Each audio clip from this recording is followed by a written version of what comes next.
तो hello friends, welcome है एक नई क्लास में। शुरू करते हैं। हम 1858 के बाद द्वितीय चरण चल रहा था जो हमारा संवैधानिक विकास था, उसी को हम दोबारा से शुरू करते हैं। और उस चरण में हमने कुछ अधिनियमों को पढ़ लिया था, जैसे 1858 का अधिनियम हो गया, 1861 का हो गया और 1873 का हो गया। अब उसी क्रम में हम आगे चलते हैं। अब नेक्स्ट अधिनियम की बात करते हैं जो संवैधानिक विकास के क्रम में आता है। तो हमारा ये टॉपिक जो चल रहा था, भारत का संवैधानिक विकास चल रहा है। इससे संबंधित परीक्षाओं में विभिन्न प्रकार के प्रश्न पूछे जाते हैं, चाहे आपकी वनडे एग्जाम हो या फिर आपका कोई थ्योरेटिकल पेपर हो, मेंस की परीक्षा हो, उससे संबंधित भी प्रश्न पूछे जाते हैं। तो शुरू करते हैं बिना देरी किए हुए। तो आज फिर हमारा टॉपिक जो होगा भारत का संवैधानिक विकास होगा। भारत का संवैधानिक विकास, तो ये हमारा टॉपिक होगा। इसमें हम द्वितीय चरण की बात कर रहे हैं। द्वितीय चरण जो हमारा शुरू होता है 1858 से लेकर 1947 तक, जब तक हमारा देश आज़ाद नहीं होता। तो ये इसमें इस क्रम में 1892 का चार्टर अधिनियम आता है। तो 1892 के चार्टर अधिनियम में क्या क्या बात रखी गई थी, ये हम देखते हैं। इस चार्टर, वैसे इसको चार्टर अधिनियम नाम बोलकर का भारत परिषद अधिनियम बोलते हैं। जो 1858 के बाद जितने भी एक्ट आए उनको भारत परिषद अधिनियम के नाम से जाना जाता है। तो 1892 का भी जो है भारत परिषद अधिनियम कहलाएगा, भारत परिषद अधिनियम।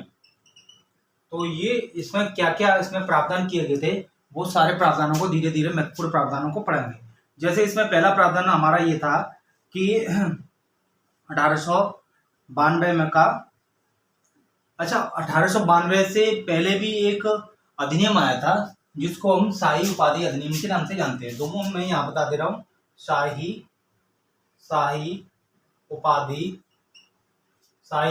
अधिनियम। तो इससे पहले जो यहाँ पे अगर देखना चाहें तो शाही उपाधि, इससे एक दो प्रश्न आ जाते हैं। इस अधिनियम से परीक्षा में एक दो प्रश्न आ जाते हैं शाही उपाधि अधिनियम से। तो पहला प्रश्न ये आ जाता है, इस अधिनियम द्वारा एक छठे सदस्य की नियुक्ति की गई। तो इस अधिनियम द्वारा जो शाही उपाधि अधिनियम था, इसमें छठे गवर्नर जनरल जो वायसराय की जो परिषद थी, वायसराय की परिषद में छठवें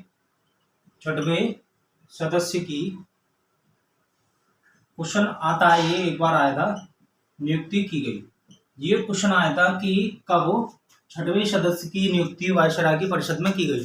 तो शाही उपाधि अधिनियम आया था 1876 में। तो उसके द्वारा ये रखी गई थी ये कुछ बातें। अगर ये अधिनियम की बात पूछ ले कि शाही उपाधि अधिनियम कब आया था, तो ये 1876 में आया था। ठीक, 1876 में। तो इसमें छठवें सदस्य को नियुक्त किया गया और उसको जो है एक डिपार्टमेंट दिया गया था, लोक निर्माण विभाग। तो महत्वपूर्ण इसलिए हो जाता है कि पूछ लेता है कि लोक निर्माण विभाग की स्थापना कब हुई या लोक निर्माण विभाग किस अधिनियम के द्वारा भारत में आया। तो 1876 का शाही उपाधि अधिनियम था। उसमें छठे सदस्य को, वायसराय की परिषद में 5 सदस्य थे पहले, उसमें छठवें सदस्य को इसमें ऐड किया गया और उसको जो डिपार्टमेंट दिया गया उसको लोक निर्माण विभाग दिया गया। तो इसमें कह सकते हैं कि लोक निर्माण विभाग इसको प्रदान किया गया या इस अधिनियम में लोक निर्माण विभाग रखा गया। ये इम्पोर्टेंट बात है। और थोड़ी सी और बात थी कि 28 अप्रैल 1876 को एक और घोषणा हुई थी इस शाही उपाधि अधिनियम में, कि इसको ऊपर वाले को बिगाड़ दे रहा हूँ थोड़ी देर के लिए। तो इस अधिनियम में ये और व्यवस्था हुई थी कि 28 अप्रैल 1876 को एक घोषणा और हुई थी कि अब भारत की जो सम्राज्ञी थी, जो सम्राट था भारत का, अब ब्रिटेन की महारानी बना दी गई थी। ये इसमें घोषणा की गई कि भारत की सम्राज्ञी को घोषित किया गया। भारत की सम्राज्ञी को ब्रिटेन की महारानी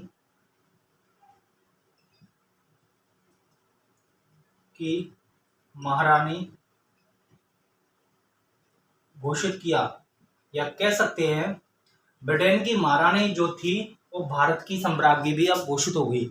अब ब्रिटेन पे तो वो शासन कर ही रही थी, साथ ही साथ अब भारत पे भी वो शासन कर रही थी। ये माना जा रहा था कि भारत भी ब्रिटेन के आधिपत्य में वहाँ के राजा के द्वारा शासन किया जा रहा था, ये बात मान ली गई।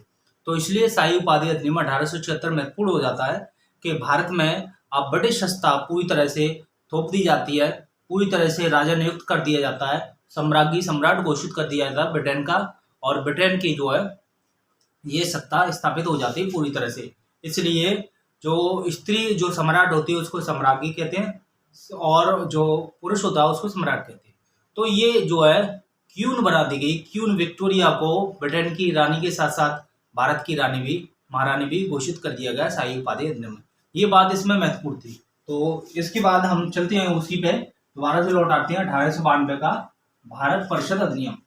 तो उसी को फिर से देख लेते हैं। 1892 का भारत परिषद अधिनियम। तो इस अधिनियम में क्या क्या महत्वपूर्ण बात थी वो सारी देख लेंगे। तो महत्वपूर्ण तथ्य जो थे उसको ही देखेंगे। तो इस 1892 के अधिनियम में महत्वपूर्ण बात यह थी कि इस अधिनियम की कुछ विशेषताएं थी। जैसे कि पहली विशेषता यह थी कि अप्रत्यक्ष चुनाव प्रणाली शुरू हुई। इस अधिनियम के द्वारा भारत में पहली बार अप्रत्यक्ष प्रणाली शुरू हुई। तो ये कह सकते हैं, यहाँ लिख लें तो इस अधिनियम द्वारा भारत में पहली बार अप्रत्यक्ष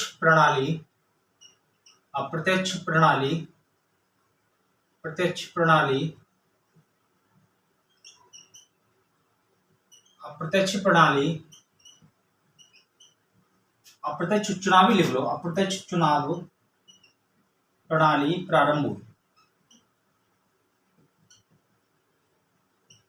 तो ये कह सकते हैं कि भारत में चुनाव की जो प्रक्रिया है 1892 से शुरू हो जाती है।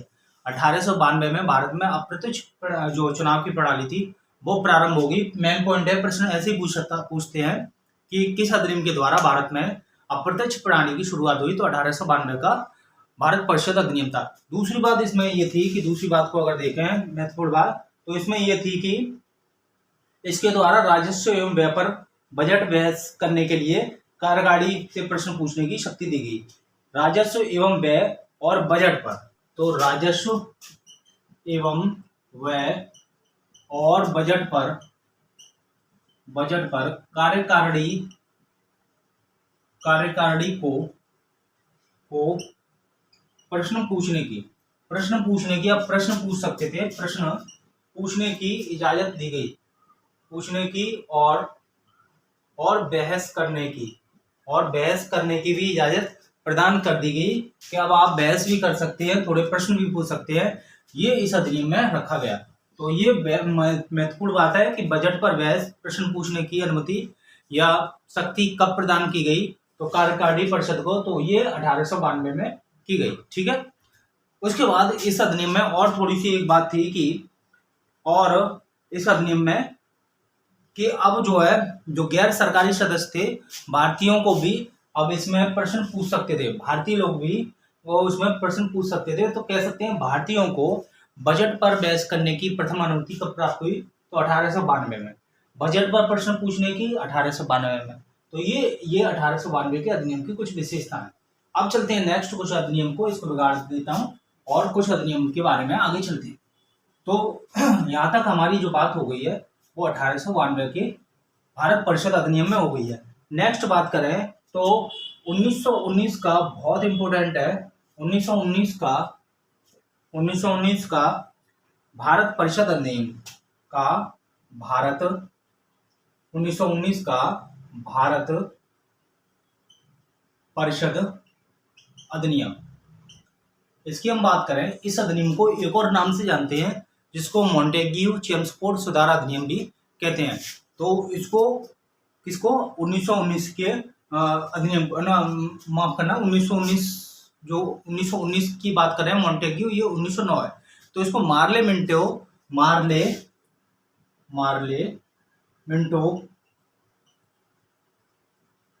सुधार अधिनियम भी कहते हैं। ठीक है। तो इसको मार्ले मिंटो सुधार अधिनियम भी कहते हैं। ये इसकी विशेषता क्या थी इसकी बात कर ले रहे हैं। तो ये लॉर्ड मार्ले थे, वो भारत सचिव थे, पद था भारत सचिव। कभी कभी ऐसे पूछ लेता है कि लॉर्ड मार्ले कौन थे इसमें, तो भारत सचिव थे।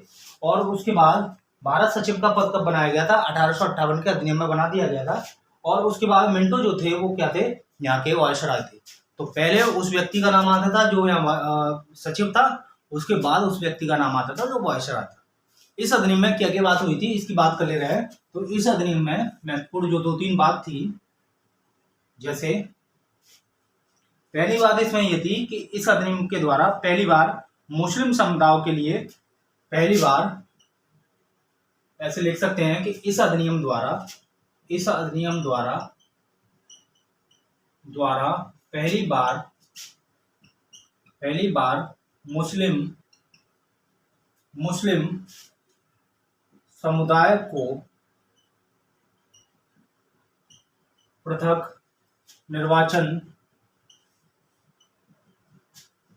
का अधिकार प्रदान किया गया, पृथक निर्वाचन का अधिकार दे दिया गया, या पृथक प्रतिनिधित्व का उपबंध किया गया, या कह सकते हैं या पृथक प्रतिनिधित्व का उपबंध किया गया। अब ये व्यवस्था की गई कि पृथक प्रतिनिधित्व प्रदान किया जाएगा मुस्लिमों को। पृथक प्रतिनिधित्व का मतलब ये था कि यहाँ मुसलमानों को जो वोट देगा वो मुसलमान ही दे सकता है, मुस्लिम को केवल मुसलमान चुन सकता है, ये इसकी व्यवस्था थी। इसलिए इसको सांप्रदायिक अवार्ड भी कहते हैं। तो ये इसको सांप्रदायिक अवार्ड भी कहते हैं। ठीक, भारत में सांप्रदायिक अवार्ड की जो जनक हैं वो लॉर्ड मार्ले को माना जाता है, और कोई लॉर्ड मिंटो को भी मानते हैं। तो ये सांप्रदायिक निर्वाचन के जनक के रूप में लॉर्ड मिंटो को माना जाता है। तो सांप्रदायिक अवार्ड या सांप्रदायिक निर्वाचन के जो जनक हैं, कभी कभी क्वेश्चन पूछ लेता है कि भारत में सांप्रदायिक निर्वाचन का जनक कौन है। तो भारत में सांप्रदायिक निर्वाचन का जनक लॉर्ड मिंटो हैं। तो लॉर्ड मिंटो को सांप्रदायिक निर्वाचन के जनक के रूप में जाना जाता है 1909 के भारत परिषद अधिनियम में। और भी कुछ इसमें विशेषताएं थी, जैसे कि अभी और देख लेते हैं कि और क्या क्या थी इसमें। तो ये इसमें एक बात थी। दूसरी बात ये थी कि इस अधिनियम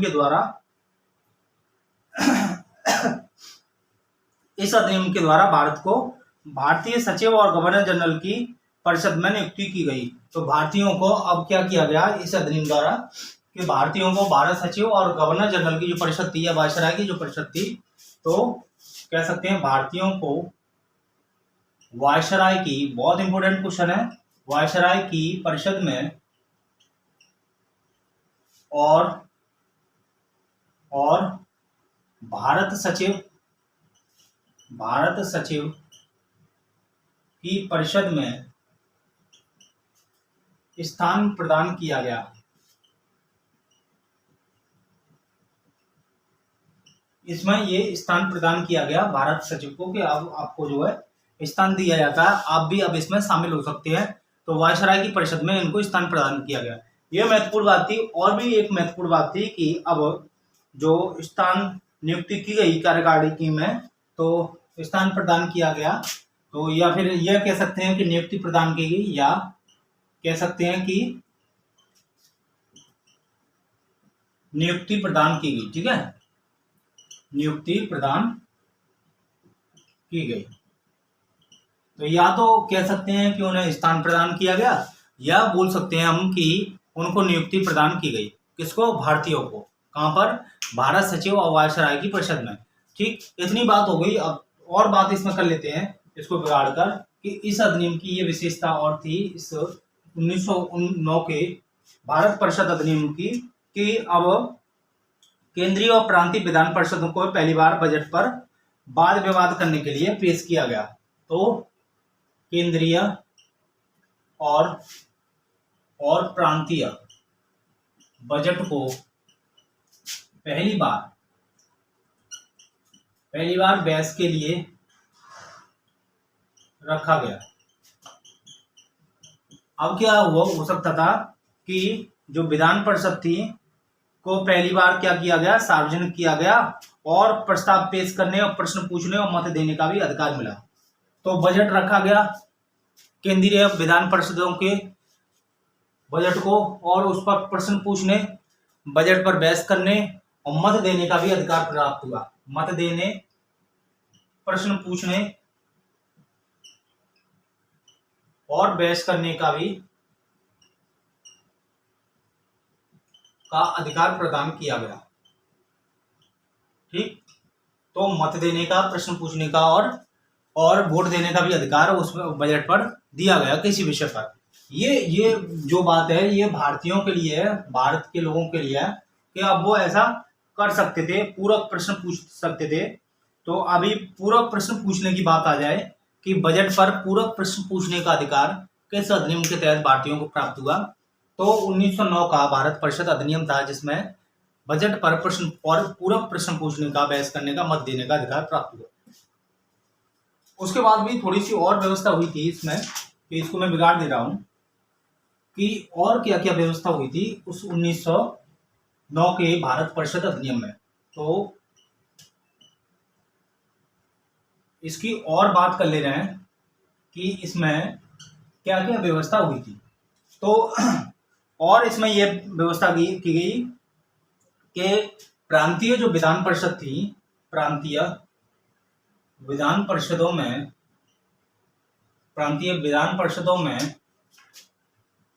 सदस्यों की संख्या बढ़ाई गई। सदस्यों की संख्या बढ़ाई गई। ये बात इसमें थी कि इसमें सदस्यों की संख्या को बढ़ा दिया गया इस बजट में, इस परिषद अधिनियम में। तो ये बात हो रहा है कि प्रांतीय विधान परिषद में सदस्यों की संख्या बढ़ाई गई। नंबर 5 की अगर बात कर रहे हैं इसमें, तो इसमें यह भी बात रखी गई कि सत्येंद्र प्रसाद सिन्हा वायसराय की कार्यपालिका परिषद के पहले व्यक्ति थे। सत्येंद्र प्रसाद सिन्हा वायसराय की कार्यपालिका परिषद के या कार्यकारिणी परिषद के प्रथम भारतीय थे। तो ये कह सकते हैं सत्येंद्र प्रसाद सिन्हा वायसराय की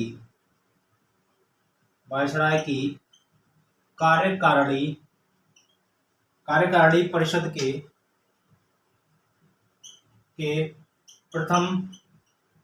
प्रथम भारतीय सदस्य थे। तो ये बात इसमें रखी गई कि जो सत्येंद्र प्रसाद सिन्हा थे कार्यकारिणी परिषद के प्रथम सदस्य थे। ये बात इसमें रखी गई कि ऐसा हुआ था कि वो इसके जो है पहले व्यक्ति बने जिन्हें ये ऐसा बनाया गया, और उन्हें एक डिपार्टमेंट दिया गया और उन्हें विधि सदस्य बनाया गया। और इन्हें कौन सा सदस्य बनाया गया? इन्हें विधि सदस्य के रूप में नामित किया गया सत्येंद्र प्रसाद सिन्हा को। तो कह सकते हैं कि भारत के पहले विधि सदस्य सत्येंद्र प्रसाद सिन्हा ये विधि सदस्य थे 1909 के भारत परिषद अधिनियम में। ठीक, ये बात हमें याद रखनी है कि सत्येंद्र प्रसाद सिन्हा 1909 के भारत परिषद अधिनियम के कार्यकारिणी वायसराय की कार्यकारिणी परिषद के सदस्य नियुक्त हुए और उन्हें जो सदस्य बनाया गया था वो विधि सदस्य बनाया गया था। ये बात हमें याद रखनी है। उसके बाद इस अधिनियम के तहत प्रेसिडेंसी, कॉमर्स कॉर्पोरेशन और चैम्बर्स ऑफ कॉमर्स और विश्वविद्यालय, तो इसमें उनको जो है नामित किया गया, नॉमिनेट किया गया और अलग अलग प्रतिनिधित्व प्रदान किए गए। तो विश्वविद्यालयों के लिए कॉमा चैम्बर्स ऑफ कॉमर्स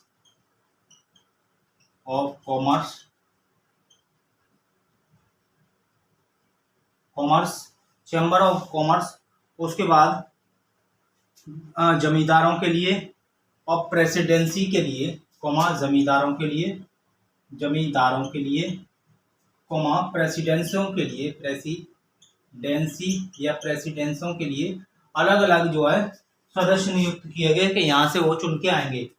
तो ये एक व्यापारियों का, ये जमींदारों का, प्रेसिडेंसियों का और विश्वविद्यालयों से और नॉमिनेट होके सदस्यों की नियुक्ति की जाएगी। ये व्यवस्था, इसमें प्रतिनिधित्व की प्रावधान किया गया है। प्रतिनिधि बनाए जाएंगे या प्रतिनिधित्व का प्रावधान, प्रतिनिधित्व का प्रावधान किया गया। ये बात इसमें 1909 के भारत परिषद अधिनियम में रखी गई। तो ये सारी व्यवस्थाएं इसमें रखी गई 1909 के। उसके बाद थोड़ी सी और व्यवस्था थी, तो मैं इसको बिगाड़ता हूँ, नेक्स्ट चलते हैं इसमें अपन लोग इसको बिगाड़ के। अब जो आता है नया, उसको हम कहते हैं 1919 का, 1919 का भारत परिषद अधिनियम। इसको हम 1919 का भारत परिषद अधिनियम बोलते हैं। इस अधिनियम की ये बात थी कि भारत परिषद अधिनियम ना बोलकर अब इसको भारत शासन अधिनियम बोलते हैं।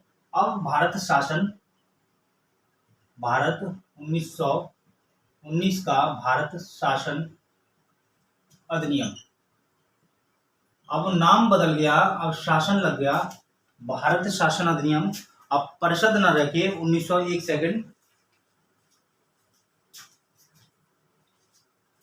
अब परिषद ना बोल के अब शासन करके आ गया।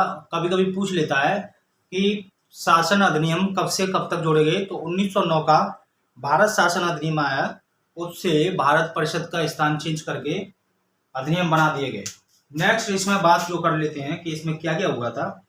तो इस 1909 का अधिनियम था, उसके बाद 1919 का भारत शासन अधिनियम आया। इस अधिनियम को मॉन्टेग्यू चेम्सफोर्ड सुधार अधिनियम भी कहते हैं। क्या कहते हैं? मॉन्टेग्यू चेम्सफोर्ड सुधार अधिनियम भी इसमें कहते हैं। कि किस अधिनियम को मॉन्टेग्यू चेम्सफोर्ड सुधार अधिनियम कहते हैं? तो 1919 के भारत शासन अधिनियम को कहते हैं। इसमें मॉन्टेग्यू चेम्सफोर्ड वही वाली बात थी। मॉन्टेग्यू थे, ये भारत सचिव थे, और चेम्सफोर्ड जो थे वो आप इसको कह सकते हैं कि भारत के वायसराय थे। ये भारत के वायसराय थे, और ये जो मॉन्टेग्यू थे ये राज्य सचिव थे भारत के सचिव। तो इसलिए इनके दोनों को मिलाकर मॉन्टेग्यू चेम्सफोर्ड सुधार अधिनियम भी बोलते हैं। 1909 का भारत शासन अधिनियम याद रखेंगे। तो इसमें क्या क्या बात रखी गई थी, इसकी विशेषताओं की बात कर रहे हैं इसको। तो इसमें एक एक करके सारी विशेषताओं को देखते हैं। महत्वपूर्ण इसमें बात क्या क्या थी वो देखते हैं। और यह 1919 का भारत शासन अधिनियम। ठीक, नंबर 1 की अगर विशेषता की बात करें तो इसमें पहली विशेषता थी कि केंद्र में द्विसदनात्मक विधायिका की स्थापना की। तो केंद्र महत्वपूर्ण इसमें बात थी कि केंद्र में द्विसदनात्मक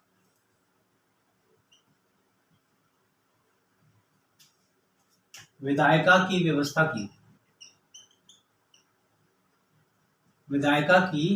की गई। ठीक, पहली बात इसमें थी कि की गई। तो ये महत्वपूर्ण बात थी कि अब केंद्र में दो सदन बनाए गए, एक जो है अपर हाउस, एक लोअर हाउस। तो 2 सदन बनाए गए। तो आप कह सकते हैं किस अधिनियम के द्वारा केंद्र में द्वैध शासन या फिर जो है द्विसदनीय व्यवस्था की गई। तो ये व्यवस्था की गई अपने 1919 के भारत शासन अधिनियम में। तो पहली थी राज्य परिषद और दूसरी थी केंद्रीय विधानसभा। तो इसमें कह सकते हैं नंबर 1 पर और इस पे 2। तो पहली थी विधान परिषद और दूसरी थी केंद्रीय विधानसभा।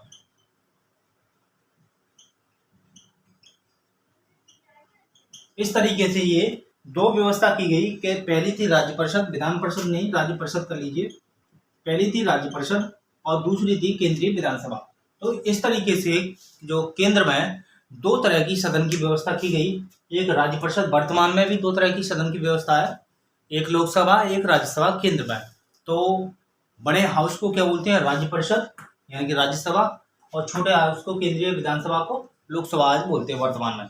तो ये व्यवस्था देख रहे हैं धीरे धीरे कि किस तरीके से भारत के संवैधानिक विकास में ये व्यवस्था आ रही है।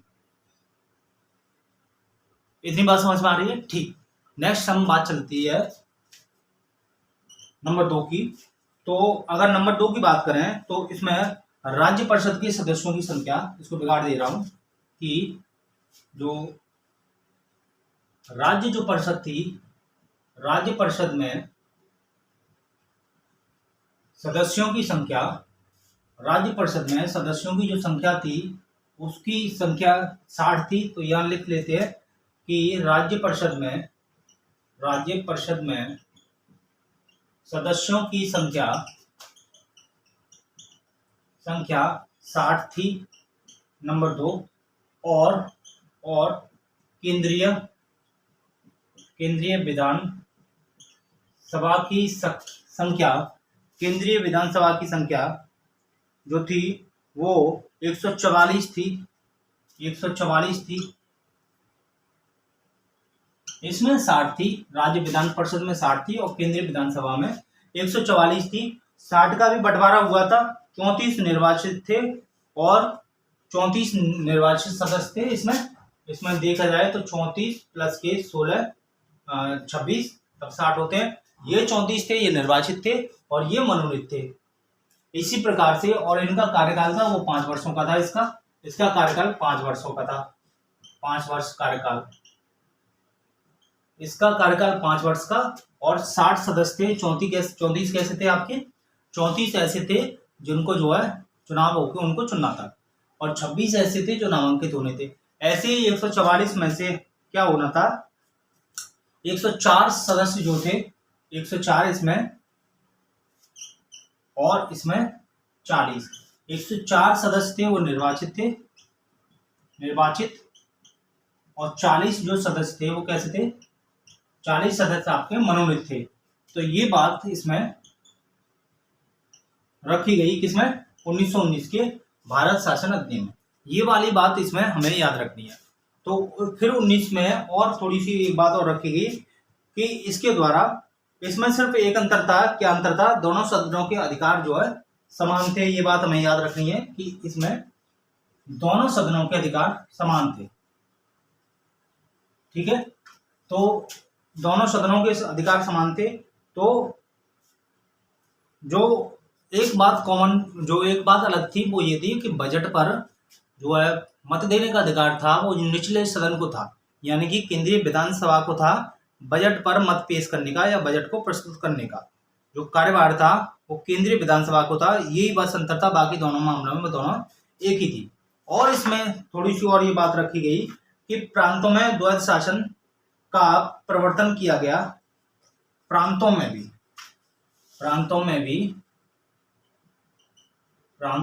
भी ये बात याद रखने वाली है, ये इंपॉर्टेंट है। प्रांतों में भी द्वैध शासन का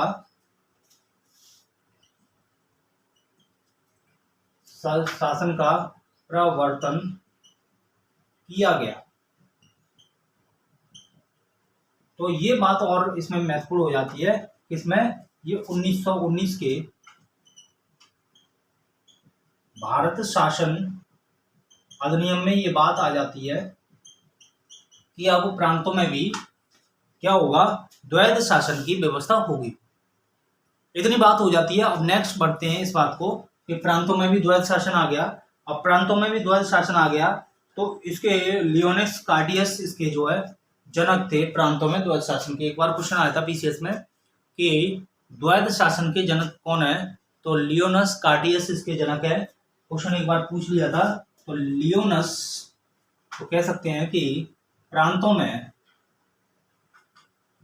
प्रांतों में द्वैध शासन के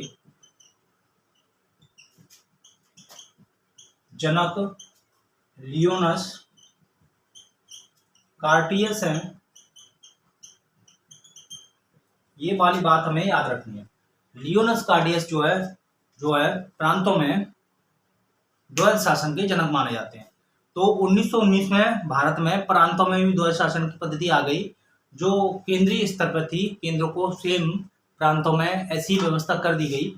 तो इस तरीके की व्यवस्था इसमें की गई इस योजना। और इसमें क्या रखा गया कि प्रांतीय विषयों को 2 वर्गों में विभाजित किया गया और प्रांतों में जो विषय थे उसको 2 भागों में बांट दिया गया। जो प्रांत थे और कह सकते हैं और प्रांतों के लिए विषयों को 2 भागों में बांट दिया गया। ठीक, ये बात याद रखनी है, प्रांतों को 2 भागों में बांट दिया गया। ओके, अब आगे चलते हैं। इसमें और क्या क्या बात हुई थी कि जब प्रांतों में 2 भागों में बांट दिए विषयों में, तो कैसे कैसे विषय थे। नंबर 1, नंबर 2, एक थे आरक्षित विषय और दूसरे थे हस्तांतरित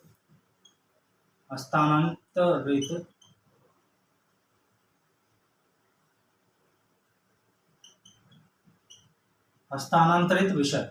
ठीक है, एक थे आरक्षित विषय, दूसरे थे हस्तांतरित विषय। इन विषयों को जब बंटवारा कर दिया गया तो ये विषय बन गए प्रांतों में अलग अलग। अब इसमें 2 तरह की व्यवस्था हुई थी।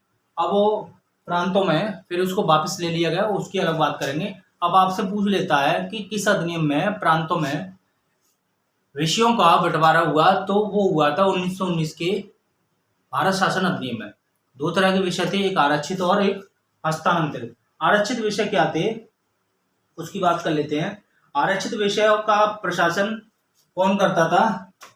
वायसराय और उसकी परिषद करती थी। इसका प्रशासन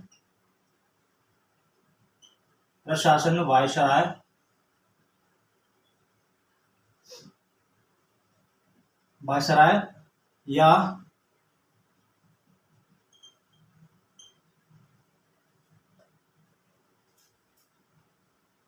या गवर्नर जनरल की परिषद करती थी। ठीक, और इसका जो है ये किसके माध्यम से किया जाता था? इसको जो है जबकि हस्तांतरित विषय थे, विधान परिषद के जो मंत्री थे उनकी सहायता से होता था। तो इसमें जो विधान परिषद के मंत्री थे, विधान परिषद के मंत्री, उनकी सहायता से किया जाता था, उनकी सहायता से। ठीक, अब प्रश्न ये आता है, कभी कभी पूछ लेता है कौन से विषय आरक्षित थे, कौन से जो है हस्तांतरित थे। तो कुछ विषयों का हम लोग अध्ययन करेंगे यहाँ पर। तो एक तरफ आरक्षित विषय और एक तरफ आरक्षित विषय और एक तरफ हस्तांतरित विषय को लिख सकते हैं। यहाँ पे लिख ले रहा हूं, आरक्षित विषय और दूसरी तरफ हम लिखेंगे हस्तांतरित विषय। इस तरीके से हमारे पास ये टेबल 1 बन जाएगी और उस टेबल के माध्यम से हम इसमें थोड़ी सी बात करेंगे कि कौन कौन से जो है विषय थे जो हस्तांतरित थे और कौन से विषय थे वो आरक्षित थे। ठीक है, तो हमारे पास आरक्षित विषय जैसे वित्त हो गया, वित्त, भूमिकर, वित्त हो गया, भूमिकर हो गया, और न्याय हो गया, पुलिस पेंशन हो गई, पुलिस पेंशन हो गई, अकाल हो गया। ये सारे विषय जो थे वो आरक्षित विषय की श्रेणी में आए। कारखाना हो गया, समाचार पत्र हो गए, छापाखाना हो गया और बंदरगाह हो गया। तो ये जो सारी चीजें थी वो उसमें आरक्षित विषय में रखी गई। हस्तांतरित विषयों की बात कर लें, इसमें और भी थे, कारखाना, छापाखाना, तो इनसे कभी कभी प्रश्न आ जाता है। तो बिजली हो गई, है ना, खान हो गई, समाचार पत्र हो गए, सिंचाई हो गई, जलमार्ग हो गया, ये सारी चीजें इसमें थी आरक्षित में। उसके बाद हस्तांतरित विषय जो है उसमें शिक्षा पुस्तकालय हो गया, चिकित्सा हो गई, शिक्षा मान सकते हैं, शिक्षा पुस्तकालय कालय, इसमें चिकित्सा हो गया। तो ये जो है हस्तांतरित विषय में रखे गए। और इसमें और कह सकते हैं कि निर्माण विभाग हो गया, उद्योग हो गया, निर्माण विभाग हो गया, उद्योग हो गया, मापतौल हो गई, ये सारी चीजें इसमें रखी गई। ठीक है। और धार्मिक तथा दान हो गया, धार्मिक और अग्रहार दान हो गया, ये सारी विषय इसमें हस्तांतरित में रखी गई। तो ये 1919 के अधिनियम की विशेषताएं थी जो मैंने आपको बताई।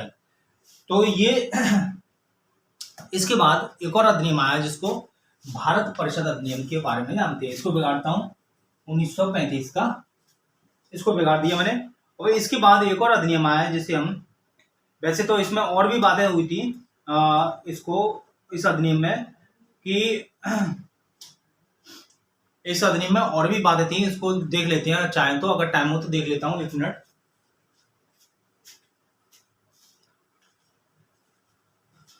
ठीक है, देख लेते हैं और थोड़ी सी बात कि इस अधिनियम की और थोड़ी सी विशेषताएं थी, जैसे कि भारत सचिव को अब यह अधिकार दिया गया कि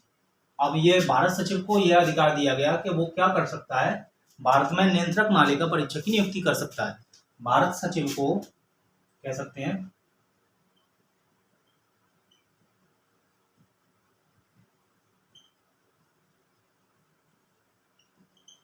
भारत सचिव को यह अधिकार प्रदान किया गया कि वह क्या कर सकता है, कि वह नियंत्रक महालेखा परीक्षक की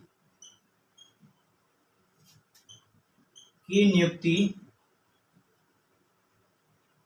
कर सकता है।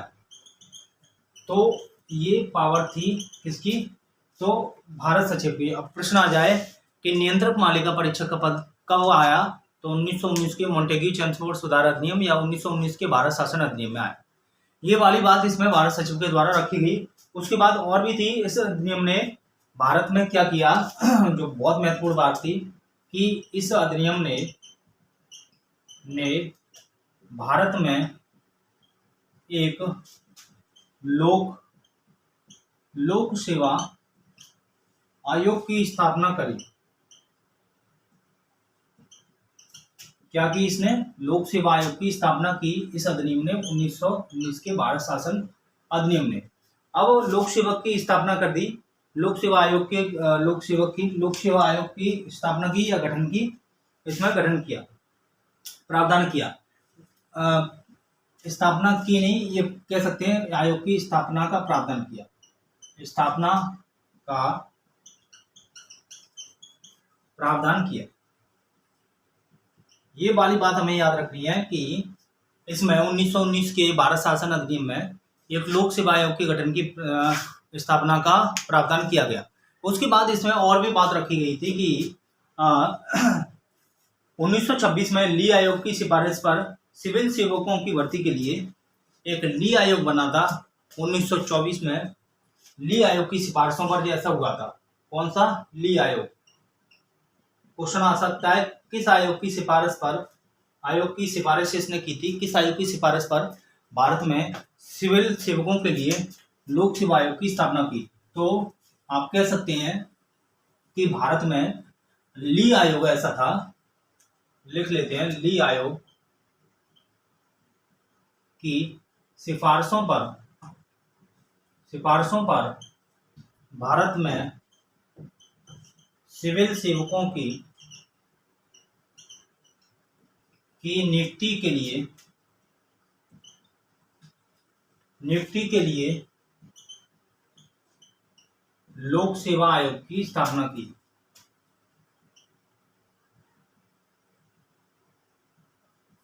ठीक, ये वाली बात हमें याद रखनी होगी। और इसमें क्या हुआ था कि इस अधिनियम के अनुसार वायसराय की जो कार्यकारी परिषद थी, तो ये महत्वपूर्ण कर दिया गया वायसराय की परिषद में कि 3 सदस्य अब जो है भारतीय होंगे ही होंगे, इसमें ये प्रावधान कर दिया गया। तो वायसराय की 6 लोगों की सदस्यों की टीम में 3 सदस्य ऐसे थे जिन्हें क्या किया गया, भारतीय होना आवश्यक कर दिया गया। इस अधिनियम में लिख लेते हैं, इस अधिनियम में वायसराय की परिषद के 6 सदस्यों में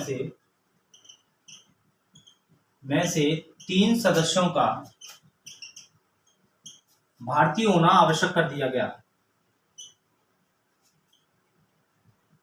ये बात हमें याद रखनी है कि किस अधिनियम में, किस उसमें भारत के संवैधानिक विकास के क्रम में कितने सदस्यों को अब 50-50 कर दिया गया। तो 50-50 किसमें कर दिया गया, वायसराय की कार्यकारिणी परिषद में। तो 1919 के भारत शासन अधिनियम में ये व्यवस्था की गई। और इसमें क्या किया गया था कि इसने सांप्रदायिक आधार पर अन्य लोगों के लिए भी पृथक निर्वाचन के सिद्धांत को क्या कर दिया, बढ़ा दिया। अब जैसे सांप्रदायिक आधार पर जो है व्यवस्था की गई थी कि मुसलमानों के लिए पृथक प्रतिनिधित्व जो प्रदान किया गया था, वो अब व्यवस्था जो है इसमें और ज्यादा बढ़ा दी गई। तो अब यह है कि कह सकते हैं कि इस अधिनियम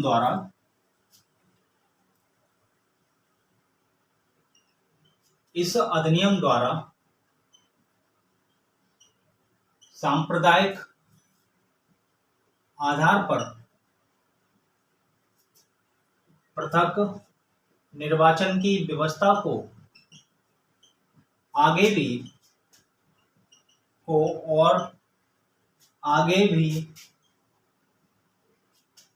ईसाइयों के लिए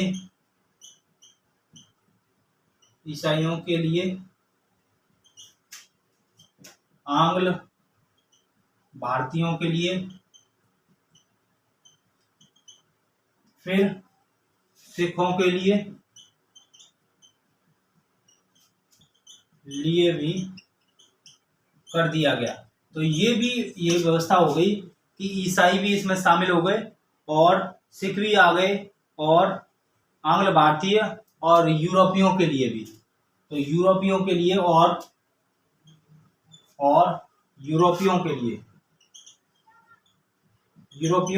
भी क्या किया गया, भी पृथक निर्वाचन की व्यवस्था को आगे बढ़ा दिया गया।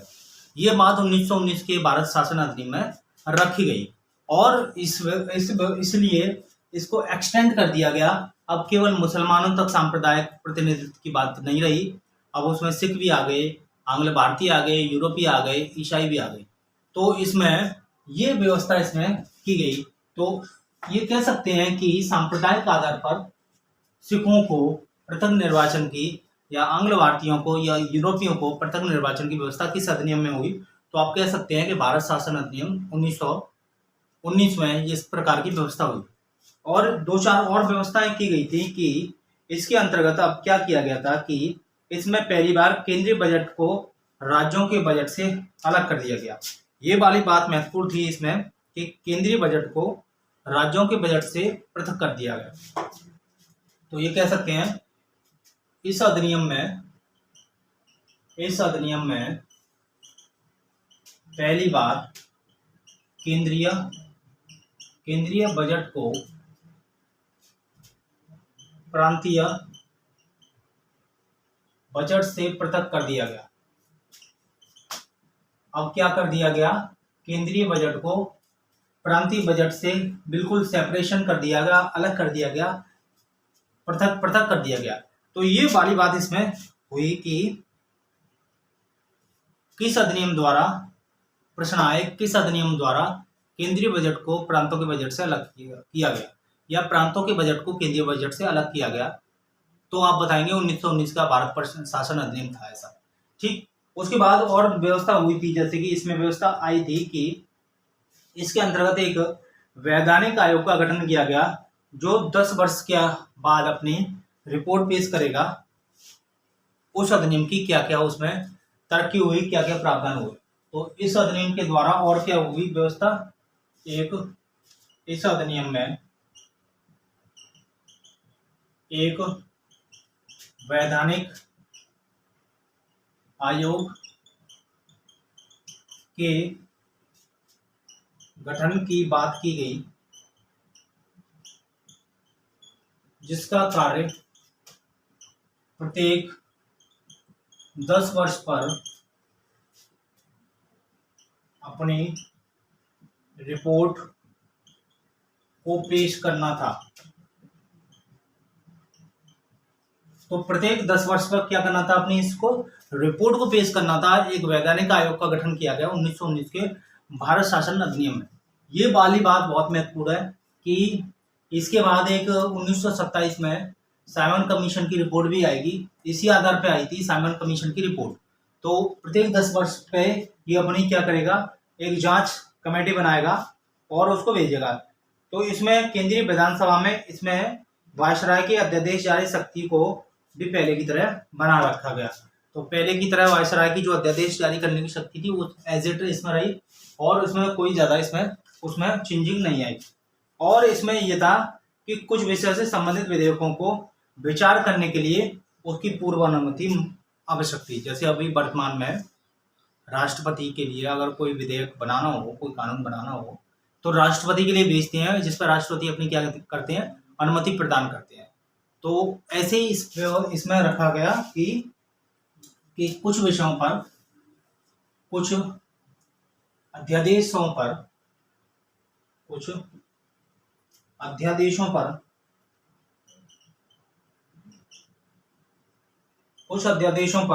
राष्ट्रपति की अनुमति आवश्यक कर दी गई। ये इसमें बात थी कि अब राष्ट्रपति की उसमें अनुमति आवश्यक होगी। आवश्यक उसे भारतीय विधानसभा द्वारा जो भी अधिनियम पारित किए जाएंगे उस पर वीटो करने की शक्ति प्राप्त हो गई। तो राष्ट्रपति को विधानसभा द्वारा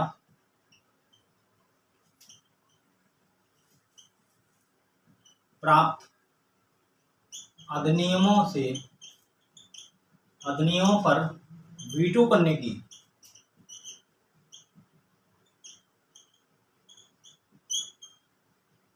प्राप्त हुई। तो वीटो करने की शक्ति प्राप्त हुई 1919 के अधिनियम में।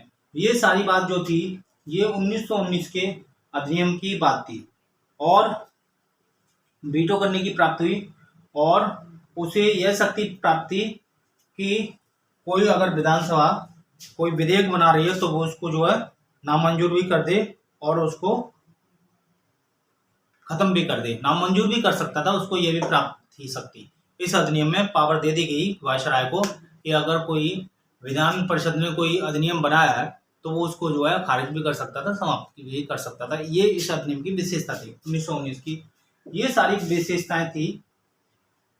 और इसमें एक बात और थी, इसमें जैसे आपातकाल अभी राष्ट्रपति क्या करता है तो वो राष्ट्रपति आपातकाल लगा सकता है, वैसे ही वायसराय को ये पावर दे दी कि वो आपातकाल की स्थिति में आपातकाल घोषित कर सकता था।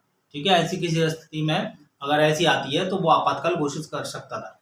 इसका रीजन ये था कि 1914 से 1918 तक क्या चला था, विश्व युद्ध चला था। ये 1919 में आया था अधिनियम। तो इसलिए जो है इसमें ये प्रावधान रखा गया कि अगर कोई ऐसी आपातकाल की स्थिति आती है तो उसको वो आपातकाल लगा सकता है। ये सारी बातें मैंने 1919 के मोंटेगी चंद्रशेखर सुधार अधिनियम या भारत शासन अधिनियम 1919 की बताई है। नेक्स्ट वीडियो में मैं फिर मिलता हूँ आपसे नए अधिनियम के साथ और फिर हम इसको खत्म कर लेंगे। तो ये आपको अगर कोई प्रश्न है, कोई बात पूछनी है तो आप मुझे कमेंट करें।